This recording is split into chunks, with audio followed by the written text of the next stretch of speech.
तशी झालीच पाहिजे। तर 8 महापालिकांमध्ये आज महापौर आणि उपमहापौरांची निवड होणार आहे। जळगाव, धुळे, कोल्हापूर, पिंपरी चिंचवडला आज महापौर मिळणार आहे।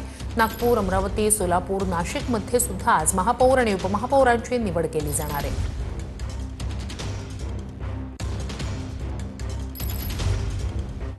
तर नाशिक महापालिकेत आज महापौर पदाची निवडणूक होणार आहे। भाजपच्या हिमगौरी आडके या महापौर होणार असल्याचं चित्र जवळपास निश्चित आहे। नाशिक महापालिकेत राष्ट्रवादीचा भाजपला बिनशर्त पाठिंबा आहे। दुसरीकडे मनसेसोबत शिंदेंच्या शिवसेनेनं गट स्थापन केलाय। याचा आढावा घेतलाय आमच्या प्रतिनिधीने। नाशिक महानगरपालिकेमध्ये भाजपला स्पष्ट बहुमत मिळाल्यानंतर आज भाजपच्या हिमगौरी आडके या महापौर पदावर विराजमान होणार आहेत। हे नाशिक महानगरपालिकेचं तेच प्रवेशद्वार आहे ज्या ठिकाणी तब्बल 5 वर्षांनंतर 122 नगरसेवक नाशिककरांच्या विकासाचा मुद्दा घेऊन सभागृहात दाखल होतील। खरं तर नाशिक महानगरपालिकेच्या निवडणुकांमध्ये भाजपला स्पष्ट बहुमत मिळालेलं आहे।